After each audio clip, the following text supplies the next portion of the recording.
So the moderators for today are Dr. R. Chandani. Dr. R. Chandani, she's the professor of medicine and the head of department of emergency medicine at Government Medical College. And I'm just trying to pronounce it as a North Indian would pronounce it, Kozhikode. Okay. Thank you. Yeah, welcome, ma'am. And the moderator, next moderator that we have for the day is Dr. Kavita Tyagi. She's a consultant cardiologist at Sri Gangaram Hospital, Delhi. She'll be just joining us in a while. She just messaged Pavani. She's in an emergency case in some COVID patient. So she'll be just joining us in a while. And we have esteemed faculty for the day. We have all kinds of cases being discussed. We have IVL with a calcified lesion, which was narrowly escaped, and Dr. R. Meera will be there. And we have Dr. Shrikala with us. We'll be discussing a case of pan-arterial and venous thrombosis extensive. And we have also a very interesting case of left main angioplasty. So I will now hand over, that's by Dr. Prabhanini. And as we go ahead, I will hand over the dais to the moderator to introduce and welcome our speakers for the day so that we can start with the session right away. Thank you. Good evening. And thank you, Jyotsa ma'am, and our entire team for organizing these wonderful sessions again and again, especially this COVID times. We are not thinking of anything other than COVID, and it's going to be sort of time, but this is all that gives us more of energy and relaxation. In fact, listening something other than COVID. So thank you for this opportunity. And today we have very interesting sessions, and without wasting time, I thank Jyotsna ma'am once again for this opportunity, and without wasting time, we'll go to the program because so that we can have more discussions and interactions. And we have 3 presentations, and the first one is a narrow escape, case of calcification with IVL, and presenter is Dr. R. Meera, consultant cardiologist and electrophysiologist from KIMS Thiruvananthapuram. And I'm very happy to welcome you, Dr. Meera. Now you can do the stage is yours. Over to you. Thank you, ma'am. Thank you for the kind words. Thank you, Vinkas, for organizing this wonderful CME. Now I'll straight away go into my presentation, ma'am. We can see the slides. Yeah, I'll just. And you are audible. Okay, ma'am. You can start. My patient is a 72-year-old lady with a history of long-standing diabetes, hypertension, and CKD on dialysis for end-stage renal disease. She had a recent COVID also, and after that she had angina and minimal exertion. ECG was unremarkable except for LV with strain, but echo showed a well-preserved ejection fraction, but regional wall motion abnormality was present in the anterior wall with mildly elevated cardiac markers. So we went ahead and did the angiogram. This is the angiogram picture.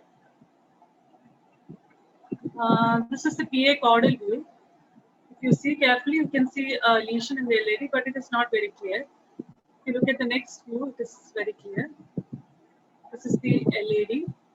And here at the proximal LAD, the osteoproximal LAD, there is a tight lesion. Also at the diagonal ostium. The lesion also is seen in the diagonal ostium. So distal LMCA and the LAD ostium has got a tight lesion. The tightness of the lesion, I agree, is not very well appreciated in this, but when you go further, you can further look at the tightness. We can further elaborate the tightness of the lesion. So we did an IVUS, and this is what we found. At the LAD ostium, we had around near about 360 degrees of calcium in the intima of the LAD.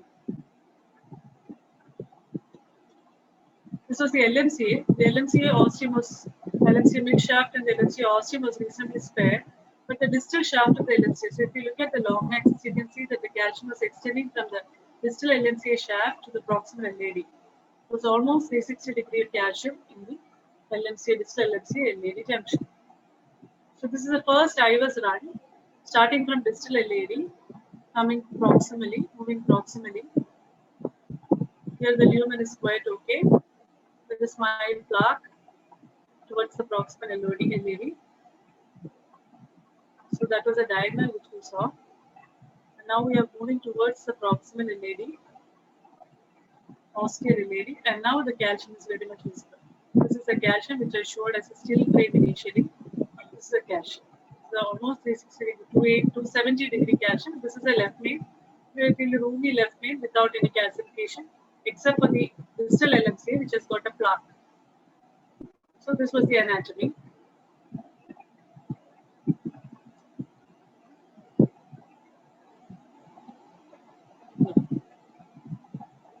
Now, with the calcification and the very tight lesion, we decided to go with the IVL, that is intravascular lithotripsy. This is the first run. Actually, IVL you can give up to 8 pulses, and this was the first pulse. After the first pulse, if you see that there is some mild waste here, there is mild waste here. So we went with the second pulse again, the second run. Again, here we can see a small waste here. This is the third run. You can see that the waste has disappeared. So that means we have to give almost 30 pulses, 10 pulses in each run. So that means 30 pulses we have to use. So the lesion almost opened up. So this is the post IVL. See here you can see a crack in the lesion. The lesion has been cracked after the post IVL. The balloon size was 3.5 into 12. It was initially expanded to 4 atmospheres. Later on, we went to 6 atmospheres. And this is a post IVL run. So we are moving from distal LAD to LMCA, moving towards LAD, proximal LAD.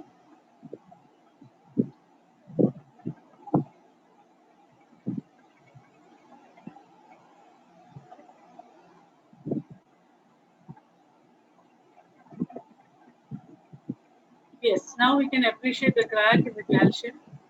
This is the calcium here. This is a small chunk of calcium here. That calcium has been effectively cracked with the IVL. And this is moving to the LMCA. Except for the plaque in the distal LMCA, the rest of the LMCA is normal.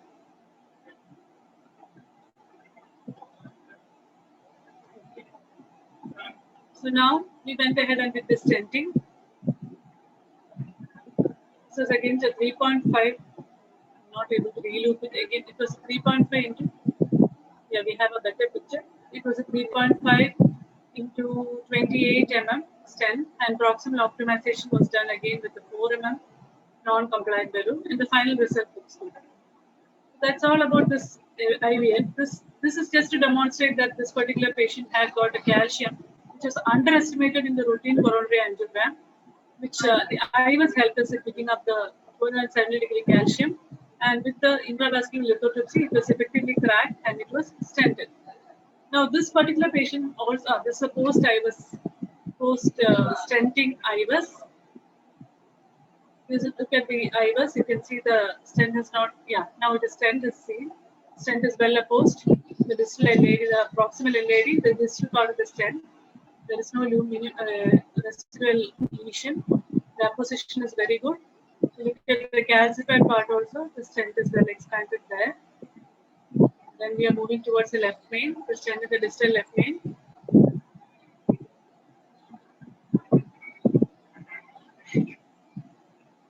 Now,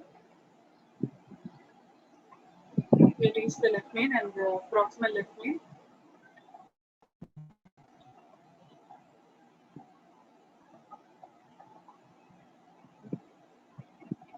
Yeah, that's it. So now, yeah, this is a still frame. This is a luminal area which we could achieve 9.32. There is a minimal luminal diameter of the LAD. Sorry, this is left. Now, the second part of the case is that's why I gave the title of narrow escape. So this was a more difficult part. We finished the case and we went to the right coronary artery. Patient also had a right coronary lesion. You can clearly see a lesion in the crux, and that is involving the PDA ostium. It was wired and dilated with the 2 mm balloon. This is post dilatation and stenting. The wire is still in place. Things are all fine. Then we did not take out the wire. We just took another shot, and to our shock, we saw something here. You You can carefully observe there is a small staining here from one of the small branches of the PDA. You can see a small staining in the right from the right coronary artery from the small branch of PDA. As you can see, the guide wire is nowhere here. Probably during our maneuver, guide wire would have gone into one of those branches. So then we panicked. Then we put the wire, extended the wire into the top upper present. The staining is still present. Now we had to hurry, but luckily the patient was stable throughout the procedure. We could identify before we took out the wire, and the patient did not have any chest pain, and the patient was stable throughout the procedure. So that gave us a little bit time and courage to go further. So we took a micro catheter, and luckily the wire, we could maneuver the wire to that particular branch. That was our sheer luck, and probably we had some presence of mind because the patient was not in distress. So we took a micro catheter along the wire, and this is a micro catheter. The micro catheter is placed distally here. So actually now there is no staining here. So we could occlude it with a balloon for some time, and the staining disappeared. Then we put a small micro coil, which is about 1 into 2 millimeter coil, which could be introduced through that branch, and it would distally occlude, embolize that that jet. So the perforation was sealed.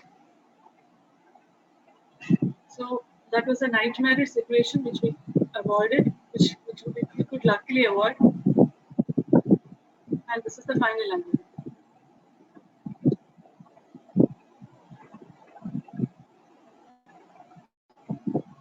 So what I would like to emphasize is intravascular lithotripsy is highly effective in treating calcified lesions. It is safe also. And in our case, the fluoroscopy really underestimated the extent of calcium. So imaging, we had an intravascular ultrasound that was mandatory in all cases, I would say. And that helped us to detect the 270-degree calcium and effectively crack with the IVL. And actually, we thought we could crack it with 1 or 2 runs, but we had to take 3 runs, which amounted to 30 pulses. Then what is seemingly easy, the right coronary was seemingly easy, and at the end of the day, we thought that was quite an easy job for us. That caused a guide wire perforation, but we could identify luckily on table, and it could be embolized with a small microcoil. So timely recognition helped us in tackling the patient and making a solution quickly. Thank you.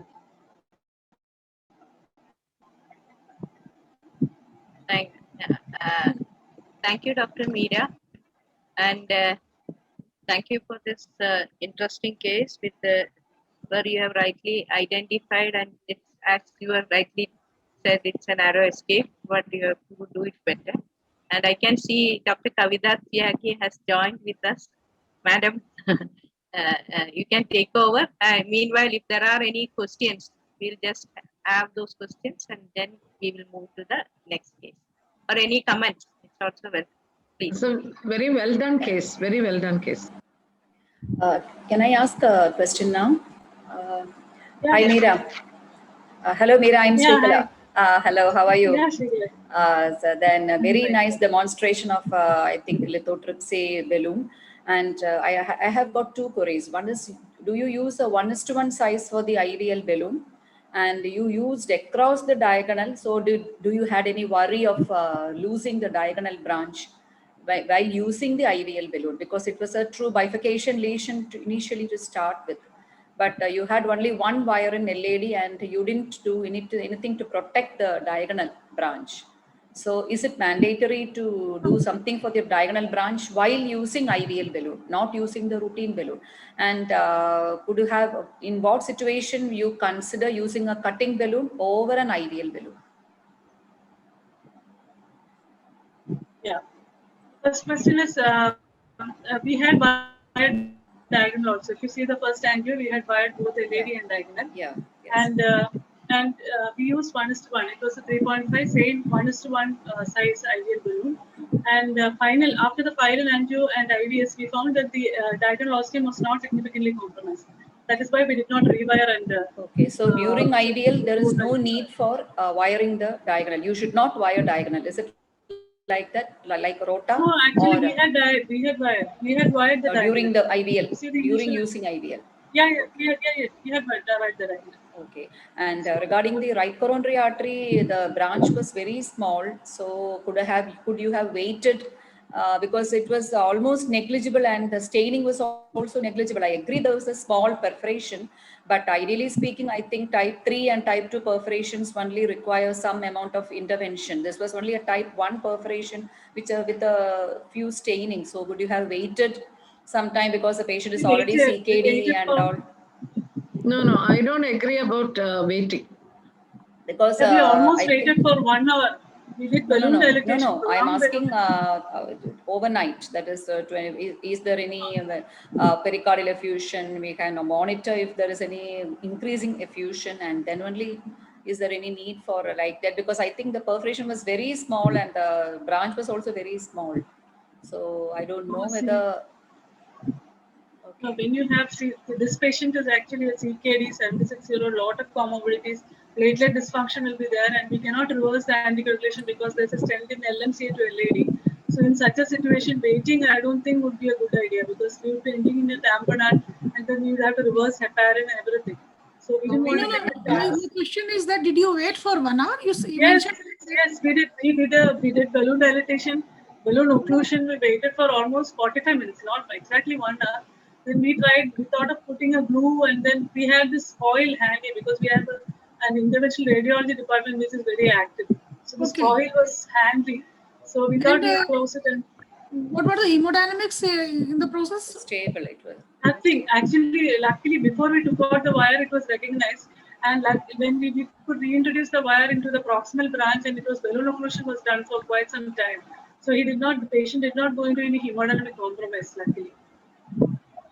So, yeah, a very nice case So I actually. have an experience of trying to wait for a similar patient who had, that's quite some time back, and it was just a similar RC and a distal branch and similar staining. So we decided to wait, and after some time, we did have the patient going into pericardial tamponade, and even in the CAS CCU, after the patient had been wheeled out, we kind of did an immediate, the tamponade was drained out, the pigtail was left in situ, and then we had to take in the patient, and we had to put in glue via the micro in the distal this thing. So at times it can be very dicey, though it looks like a type 1, but then patient's response, especially when, as you said, the patient has been anticoagulated.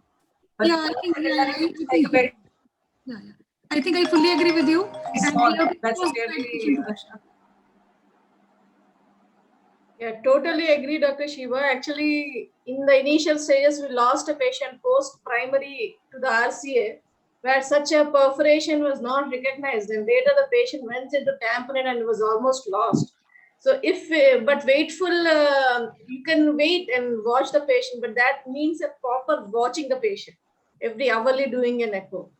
So this is a controversy whether you really need to do a coiling for such a small vessel or to leave it.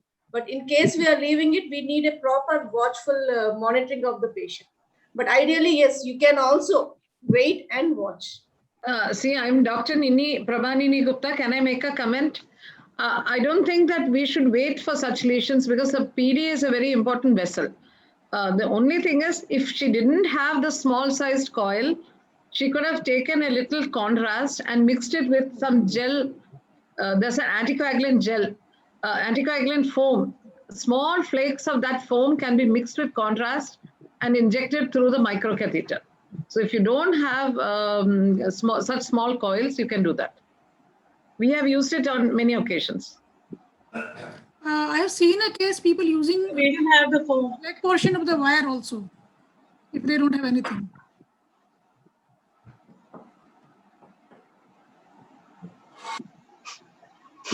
Just I wanted to say one thing about the foam injection. It's easy to say it than being done. The major thing is it is a small vessel, so microcatheter occludes it. But whenever you see the other conditions where you go to the distal injection to the microcatheter, a reflux occurs definitely to the proximal area. So whenever you use to inject through the microcatheter, I think it is really better to have an other wire and balloon occlusion proximally, and then inject so that you are very confirming that the reflux doesn't occur. Even though we think that it is a small vessel and it doesn't occur, but it happens, especially Yes, if we see it in that's true. alcoholic ablations, in the septal ablation of an alcohol. unless you occlude the proximal septal branch very properly, reflux is known to then occur. That is one precaution has to be taken when we use the foam.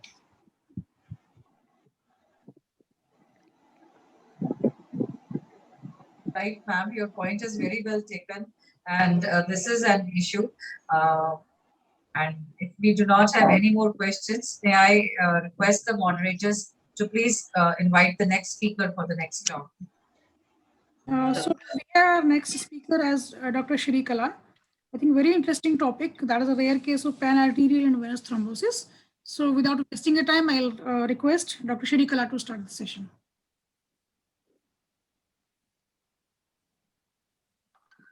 Yeah, Dr. Shri Kala. Yes, ma'am. I'm sharing.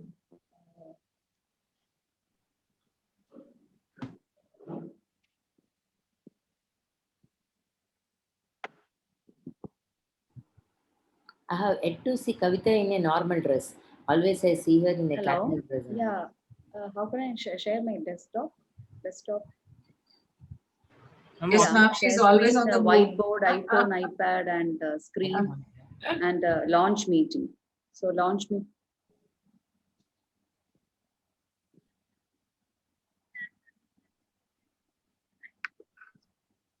No. No. I don't know.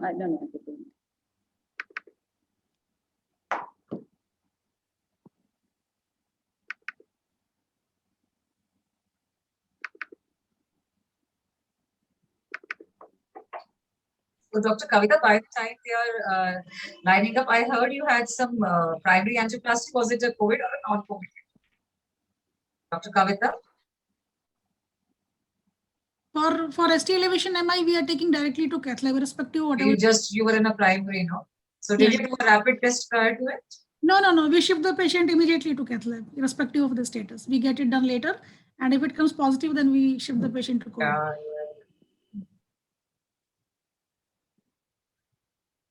So how it's going on in your Ludhiana?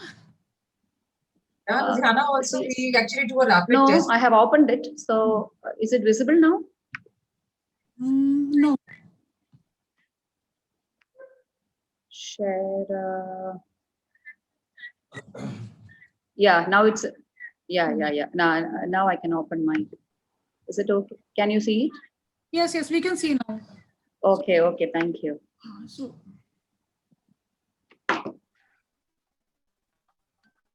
Okay, good evening, respected chairpersons and the esteemed WinCards members.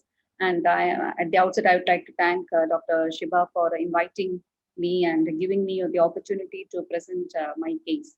So without wasting time, I would go into the case proper. My case is it's a case of acute axillary artery occlusion, deep vein thrombosis, and massive pulmonary embolism, all in one patient.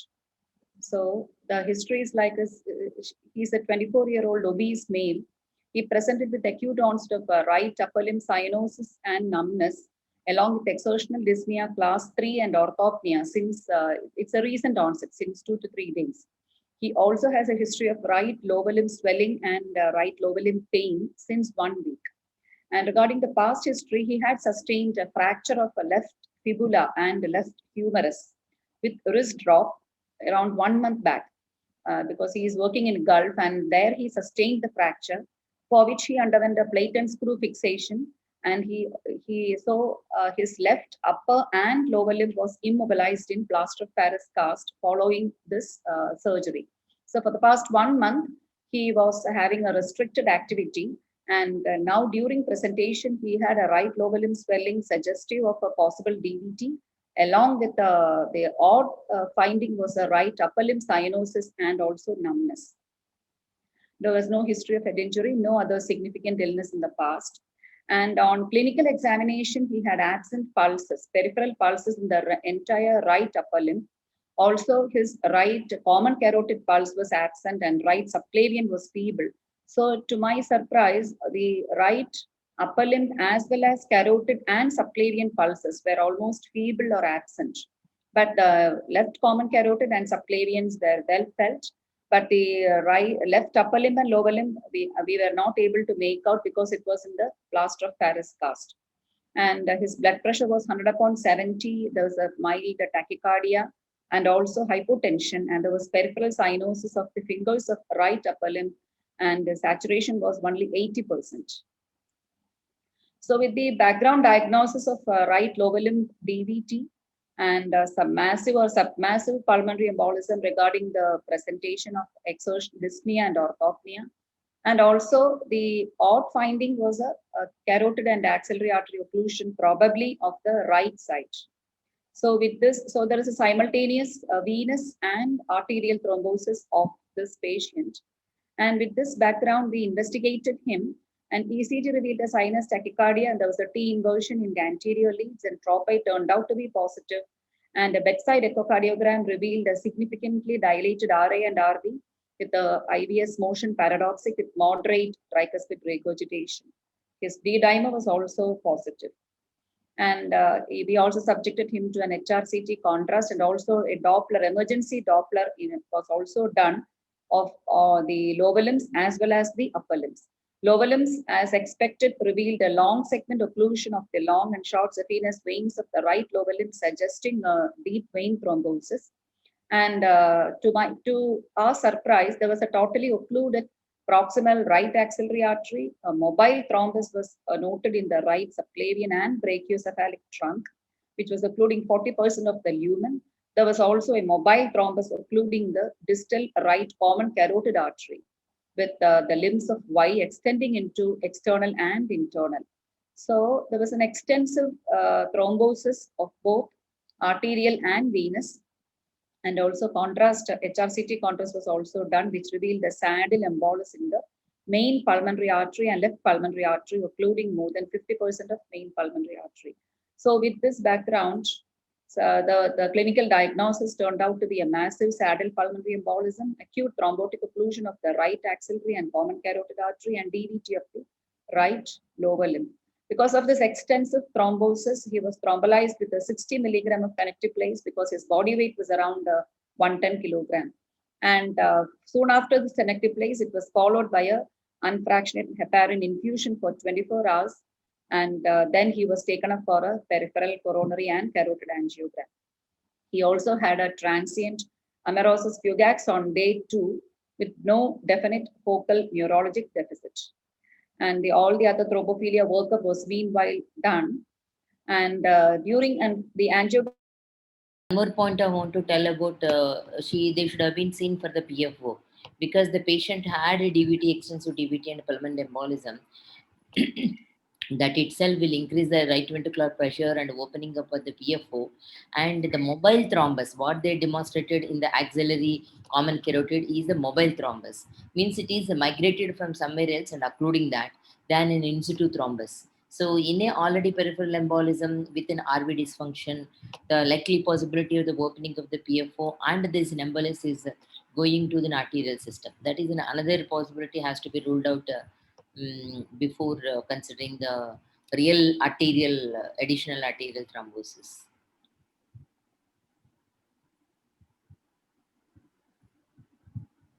Yes, ma'am. We also had a case, in which there was a mobile thrombus in transit, which was identified actually across the PFO. And we had done systemic thrombolysis followed by resolution, which was demonstrated echocardiographically. Weighted foramen ovale is an option when we find both arterial as well as venous thrombosis. Someone in the I hope audience you're has able raised to the question connect whether with score Dr. was tested. Yeah, ma'am. Actually, this question is very relevant, especially nowadays, because in COVID positive patients, we see such a pan thrombosis. But I don't know about this patient. I don't think, otherwise she must have mentioned. So I invite Dr. Prabha, please. Okay. Okay, thank you for inviting me for this. Actually, my case is very simple compared to all these complicated cases. I'd like to thank Jyotsna Madam and Dr. Kavita and Dr. Chabra and WICC. Now let me get my screen sharing.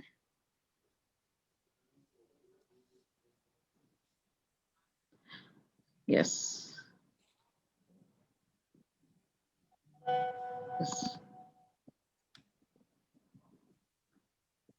Yeah, so see, my case is a very simple case. I'd like to first tell the algorithm for the Asian Bifurcation Club strategy. Now, if you have, can you hear me, all of you? Yes, yes. If you have a left main bifurcation, quickly on the table, you should decide, is it what you call a simple bifurcation or a complex bifurcation? Because mind you, this is a primary angioplasty, the patient will be unstable. So if the side branch has less than 70% lesion and the lesion length is less than 10 millimeters, it's a simple bifurcation. However, if the side branch has a long lesion or the stenosis is very tight, it's a complex bifurcation.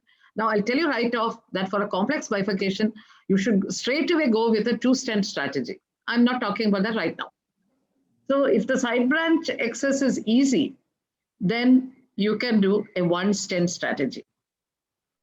And till 2009, single stent strategy was supposed to be better, but later it was shown that for left main bifurcation, if it's a complex bifurcation, a 2-stent strategy should be used. So quickly do the angio. If it's a complicated bifurcation, do 2-stent strategy. So this is the same. So which 2-stent strategy? This is not a 2-stent patient. It's a single stent patient. But till 2015, DK crush was better than QLOT. And in 2016, QLOT was better than TAP.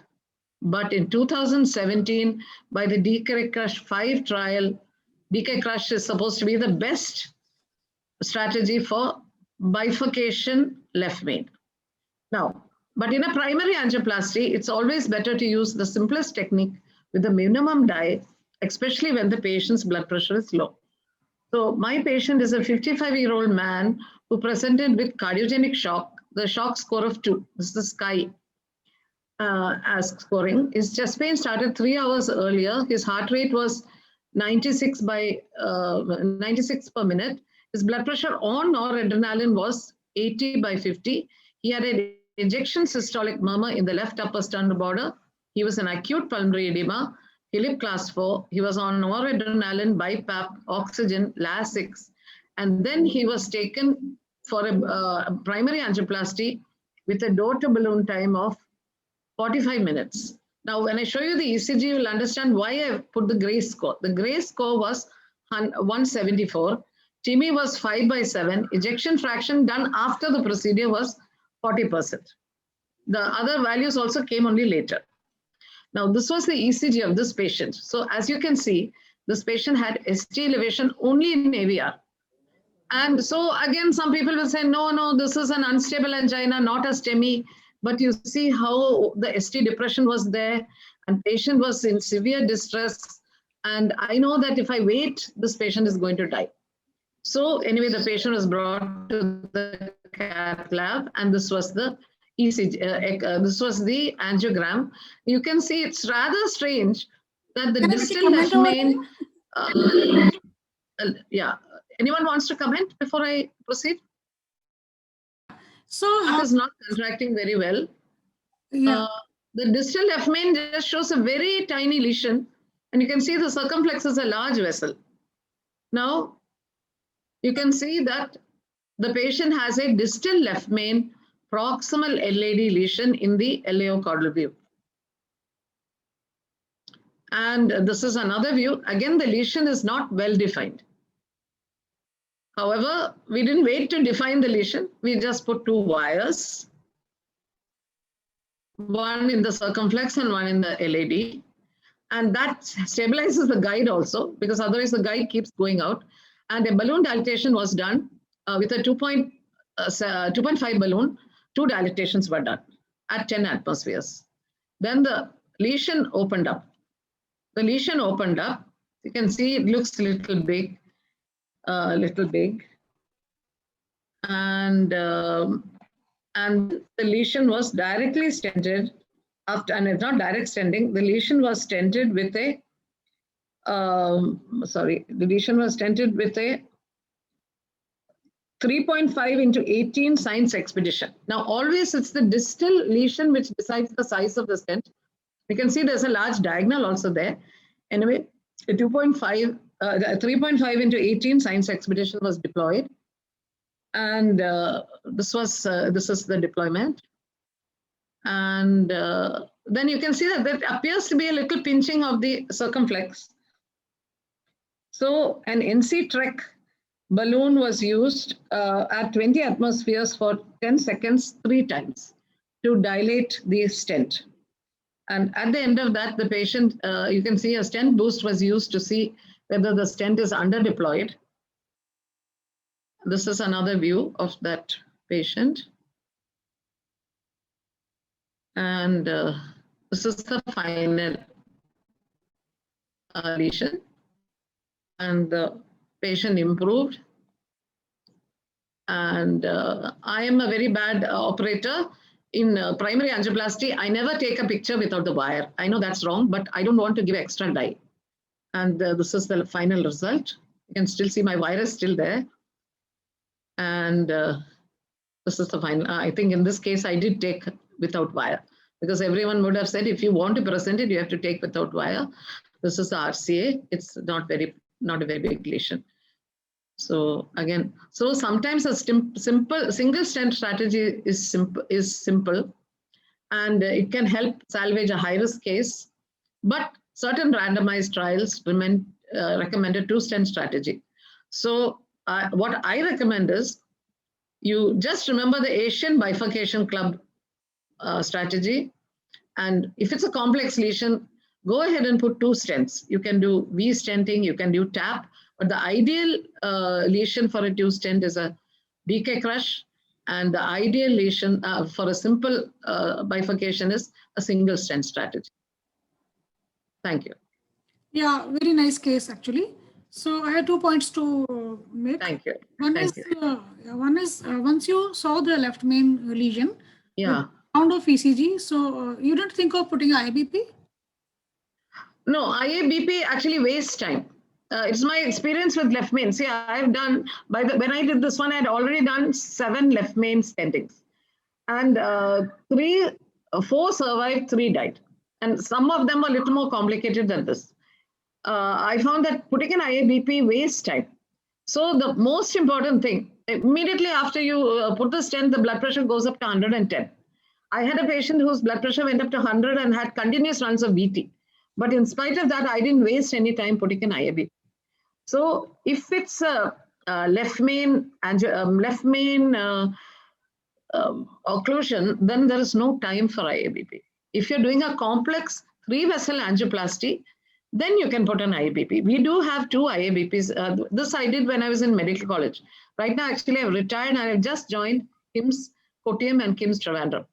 So my designation is a little confusion in the brochure, because this was done when I was a professor of cardiology. Maybe it was done in 2019, 2020, this January or so. That's what I remember. So yes. So I didn't put IABP. And I don't. So wasting the time, yeah, it seems correct. Yeah. But Yeah. what we do is, since we have 1 or 2 operators around, Yeah. during night also we have our PG residents, so we ask one of them to take puncture fast, and we do normally start using IBP. No, that's true. If the patient didn't improve, then we should take a left arterial access and put, this is a radial angioplasty, left or right arterial access and put the IABP. Yeah. That, yes, of course. One more simple thing to be discussed. Like yeah. seeing that ECG, how many of us will really have a doubt in having a left main disease? I don't think so. Okay, sorry. Oh, yes. I don't know. What's the opinion of the house? Yeah, opinion of the house.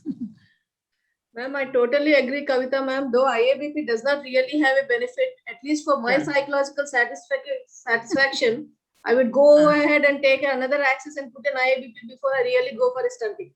Yeah. Oh no, there's not enough time. There's not enough. Yeah.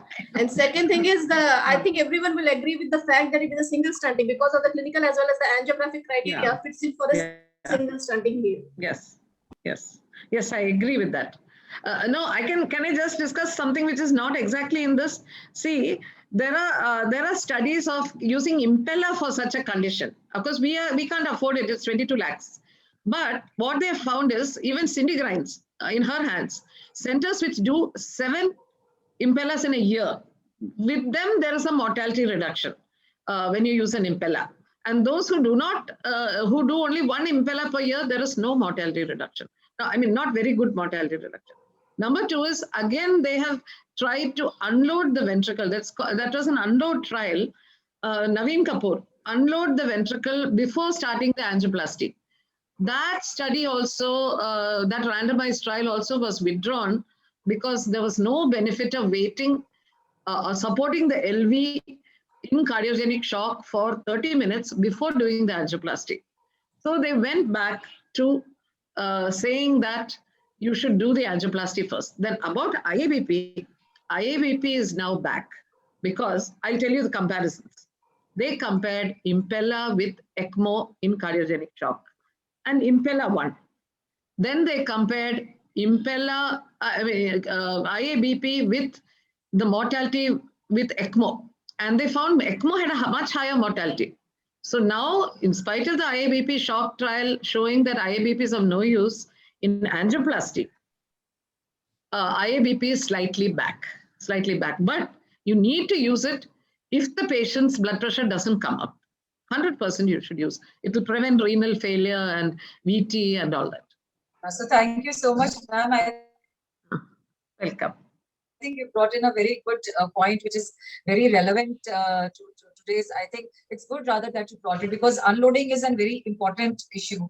And bench studies have been done, and we also have ECMO. And besides ECMO, we also have ECPella, which is there, which combined actually. ECMO Those who have Impella, they can use it.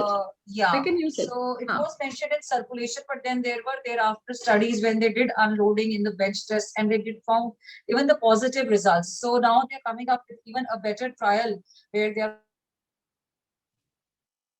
going to use Impella, and there's a lot of discussion about unloading the ventricles for the first 30 minutes before taking up the patient for primary, provided they actually fulfill the thorough criteria of cardiogenic shock. Madam, so Impella helps. Impella definitely helps. Unloading the ventricle, what I meant is ECMO only. I'm talking yes, ma'am. Yeah. So it's 100% very, works. Yeah, very beautifully you brought out this point, and ECPella studies and all these studies. And in fact, it was very interesting. They said that this study was initially a bench study, and besides just having the role of unloading, they also say that this is one thing where we can, kind of convert a bench study at this level of intervention to our routine clinical practices. So realizing the newer classification of cardiogenic shock by SCAI and unloading of ventricles before we can take up these patients is really amazing. Can I tell another use of ECMO? Because I think many of you have ECMO. See, recently there was an ARREST trial. There was an ARREST trial which came in Lancet. In that, they have used ECMO for patients who had out-of-hospital cardiac arrest. They didn't wait. They just gave them 3 DC shocks. If they didn't recover, they were recruited into the ECMO arm. And the other arm of the randomized trial was conventional CPR. And they found that 7 out of 15 patients recovered with ECMO. That is, the patient is brought in even without a pulse or heart, having CPR, and brought to the cath lab. In the cath lab, the patient is connected to an ECMO, and angioplasty is done. And out of them, some 7 out of 15 people survived, and around 43% survived to good brain activity. So ECMO is indicated in cardiac arrest. That trial was prematurely terminated because it was so good.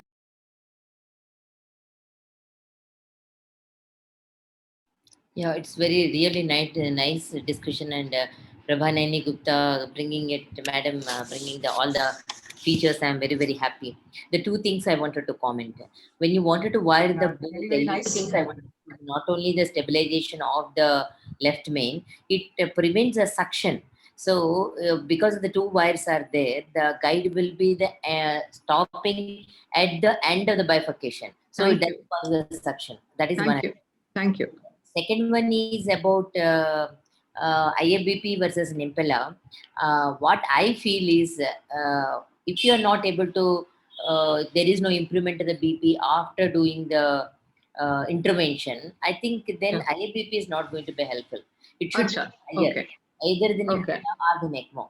If Okay. you're planning as a primary LV support, then definitely, as madam is saying, is an Impella is a superior. Okay. But madam, we don't have that, no? So Yeah, only IABP we have. yeah. For the discussion sake, I'm saying. Sure. No, that is correct. No, many of you must be having these things in big hospitals.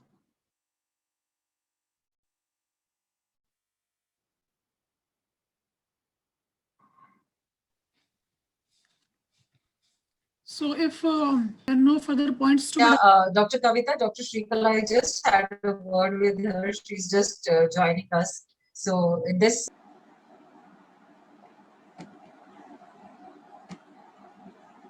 So we proceeded with the angiogram of arterial because the right upper limb pulses were still absent the next day. So as told earlier, there was a total occlusion of the carotid brachiocephalic wall, and so we did the entire angiogram.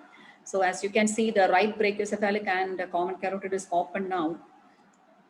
And in the next view, the right axillary artery, you can see it's totally occluded in the upper limb at the level of axilla. This is the axillary artery. It is totally occluded, thrombotic occlusion. So we proceeded with intra-arterial because endovascular intervention. I have tried for a few patients with who present with acute limb ischemia of both upper limbs and lower limb, and it was effective. And for this patient also, I tried the same. So I gave intra-arterial thrombolytic therapy. Also did glycoprotein 2B3A inhibitors was also given via Clearway catheter. And so serially, I was able to open up the entire axillary and brachial artery. And thrombosuction was also done via the guiding catheter. Using the guiding catheter, you can see serially it is being opened, and now the entire artery is being opened up till the elbow. And in the final angiogram, both the ulnar and radial pulses were visible. We did a carotid, right common carotid angiogram also. As you can see, the common carotid,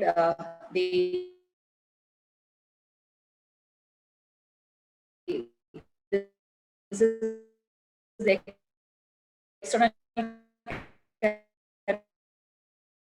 carotid, but since opposite carotids was normal, there is no need for acute intervention for the internal carotid artery. So we left after this, after opening up of the axillary artery, he was maintained on low molecular weight heparin. And after the axillary artery opening, he had prompt appearance of pulses and also relief of the right upper limb symptoms. His cyanosis also disappeared. And he was treated with unfractioned heparin followed by oral anticoagulant. And prior to discharge, after removal of the plaster of Paris cast, venous Doppler of both lower limbs were again repeated, which revealed long segment of thrombus in right popliteal, saphenous and venous veins also. The left lower limb veins were normal. And since he had to undergo a second surgery for his fracture, and since because of his high thrombotic tendency, we thought of putting an retrievable IVC filter, because his bed rest was advised for a period of 3 months because of his obese and also this dramatic course with massive pulmonary embolism, DVT, arterial thrombosis and all. A retrievable IVC filter was also deployed proximal to the renal veins after taking a venogram. This was the retrievable IVC filter. And later he was, because of this rare combination of arterial and venous thrombosis, he was also subjected, because his routine echocardiogram was normal. But later, after settling the acute phase, he was subjected to a transesophageal echo, which to our surprise revealed a patent foramen ovale with a right to left shunt. But nothing was done for that because the patient was not willing for any further intervention after this stormy course. And in this case, emergency management of the right upper limb was effective in saving his right upper limb also. And IVC filter helped to prevent further events during the recovery phase of this fracture, because this is a soft indication for IVC filter, since he had a high thrombotic tendency also because of his immobilization and obesity. We thought the risk factors for recurrent thrombosis was also high. And with this much of anticoagulation, his DVT was also not resolving much, because his ambulation was also not much. So we thought of IVC filter, which was retrieved after 3 months. And now he is maintained on anticoagulation and he is doing fine. His, both upper limbs and lower limbs is also fine, and he has gone back to his job. Thank you. Thank you for the patient listening. Really wonderful case actually, and very nicely managed. Only thing I missed that, was it a systemic thrombolysis you did or? Yes, ma'am. Yes, ma'am. I did because of this extensive thrombosis. I thought if it was a pure DVT, then I would have thought of a catheter intervention and a catheter approach for this venous thrombosis. Because of his arterial thrombosis also, I did a systemic thrombolysis therapy. So what was the sequence of events like you, I mean, first you did he presented with the features of DVT, embolism, and this right upper limb cyanosis. So at presentation, he had all three. His clinically, he had DVT. So you gave systemic thrombolysis? Yes, ma'am. I gave systemic thrombolysis with the connective place, followed by heparin for 24 hours. And you didn't find it resolving, the upper limb especially? Upper limbs was, the cyanosis did not disappear, and the pain also persisted after this systemic thrombolysis. But his carotid pulses were feebly felt after this systemic thrombolysis. So that is why I proceeded with an angiogram after 48 hours. Very nicely managed. I think systemic thrombolysis was ideal because the patient has involvement of more than one area. If it was only an RTL, maybe you could have gone for a limited and catheter-based thrombolysis. Yes, ma'am. Yes, ma'am. Definitely, ma'am. Because of this DVT, pulmonary embolism, and thrombosis and arterial thrombosis, I thought of giving a systemic. Yeah. But we had a similar case, but in that case, we waited for 5 days of heparin. Okay. After that, we had some improvement in the radial and ulnar pulse, and then we went for a catheter intervention for both the routes. But both what I have veins observed as well as arteries. Yeah, in these cases, it is the stents what you put. It might be easy to put, but they don't last long. So what patient we had, the stent was closed, but the flow in the hand was maintained well. Okay, stent. I didn't stent him. So, but madam, you must have followed this case with the help of a Doppler also, no? Yes, ma'am. Yes, ma'am. His actually his right lower limb after 1 year. This I did around 2 years back, and after 1 year when he came back from his job, I did a Doppler of the both lower limbs. To my surprise, his left lower limb they had showed a short saphenous vein, showed a thrombosis. But he was actually ambulating and he has lost weight also. So I have maintained him on anticoagulation. I did not do anything for this venous thrombosis. His right DVT have recanalized. What about the right upper limb pulses? I mean, right upper limb pulses promptly appeared after this intervention itself. Before discharge, his pulses reappeared. So, do you put an IVC filter even when you can fully anticoagulate the patients?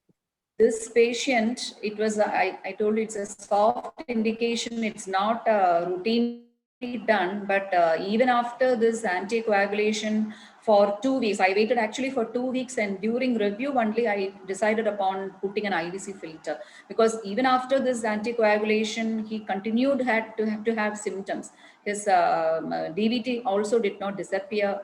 Even a single amount of recanalization was not detected after Doppler. So it was and done when some extension of was also there to the proximal iliac veins. So I thought, why should I take a chance of a second pulmonary embolism? And that's why I anticoagulated. He was on adequate optimal anticoagulation. I used this. I did not use a newer anticoagulant. I used only the older warfarin because of to monitor his INR. So I did not go for a newer anticoagulation. I thought I will keep the INR at a higher level, and I waited actually nearly 2 to 3 weeks before deciding on an IVC filter. Okay, so it Filter was done you in the use second from setting. which route? Yes, it Which was done route? as a second sitting, not in the same sitting. Same Because of setting. the Okay. lack of time, I thought I will have club up the slides, and that's why it was done. The filter was done as a staged procedure after 3 weeks, because And- there was extension of DVT. As I told, he was not having much activities. So even after the acute DVT even after the acute phase, he did not, he was not able to move his lower limb. So, and also he was having a very high body weight. He was around 110 kg. So that And might he have developed a contributed. repeat event also. Yeah, I mean, yeah. after 1 year in the Yeah, left side. So had yeah. you retrieved the IVC filter or was Yeah, it? yeah, definitely. I retrieved after 3 months, and only I left him Okay. after before he joined for duty. I retrieved the IVC filter. No, then you you put need the a thermal IVC filter. filter from which route? From the jugular Jugular route. At the time of retrieval, how was his right venous? So did you repeat a thrombophilia profile? I did not repeat it. I did only in the first sitting, and I was not able to find out any positive. I made all the available tests available in our center. It was the factor V, and so many tests was done. I was not able to find out any. Was the second time when he has developed it, he's fully mobile at that time? Yeah, he was also mobile. So I think he has some underlying unrecognized problem, which I was not able to do. But the safer thing is to continue him on anticoagulation, I thought, for his life.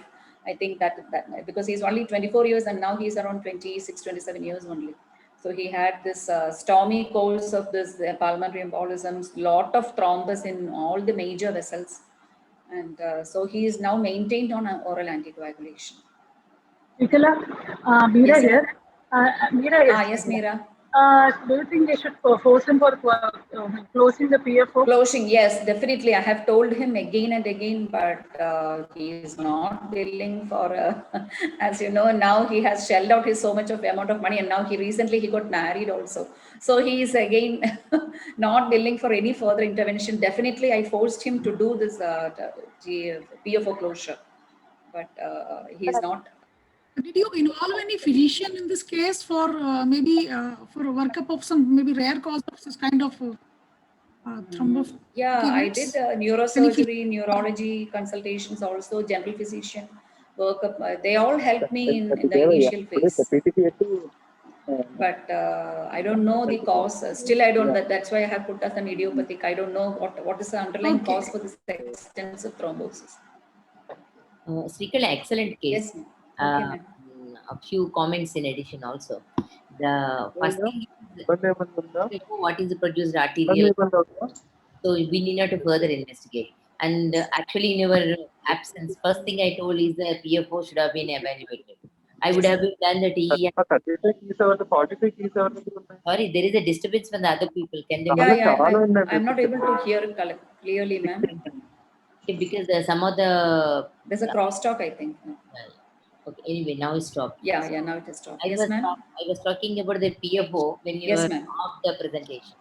So I said that it is a DVT producing a massive embolism, simultaneously open up the PFO and embolize to the artery. So yes, ma'am. Have to further investigate it. This is the cause for the PFO is responsible. But we are fortunate to find this PFO even after the so many days. You should have, most of the time what happens in acute pulmonary embolism, there is a sudden acute rise in the right ventricular and right atrial pressures causes the opening up of the PFO.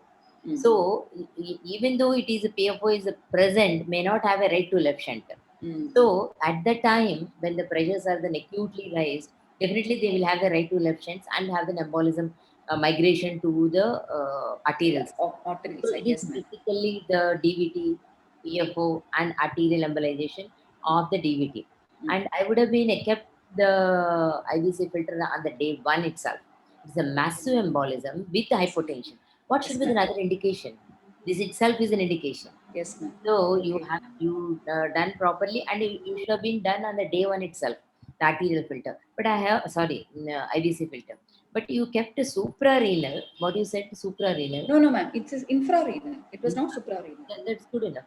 So it is an indication to put an IVC filter on the day 1 because massive embolism and hypotension. And of course, RV dysfunction must be there that cause the opening up of the PFO also. Yes, ma'am. Yes, ma'am. Thank you very much. Okay, ma'am. Okay, thank you, ma'am. Thank you for the comments, ma'am. a very interesting case for physician point of view also. I think you'll be planning to continue oral anticoagulation. Definitely, ma'am. I am not planning to. I don't have the guts to stop it now because only very 24 years. 35. He's only 28 years, and still now he's having evidence of DVT. And he once in 2 years only he comes from work. He's working in Saudi Arabia, so we don't have a regular follow up for that also. So I have asked him to continue this anticoagulation. Was he evaluated against for thrombophilia later when he came? I didn't do, ma'am, but I'll try because, because is there recurrent any DVT, you're saying it again happened on the left side also. I think that has to be repeated once the acute stage is over. Yes, ma'am. I'll do that. Definitely. I have not repeated it. I did only during his admission. I did not repeat the thrombophilia workup.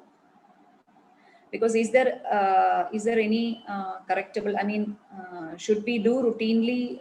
Should we repeat that thrombophilia workup even after doing that once? What is the? I think after the acute stage is over, you should definitely repeat it. Okay, ma'am. Especially when there is recurrence of the event. Yes, ma'am. Okay.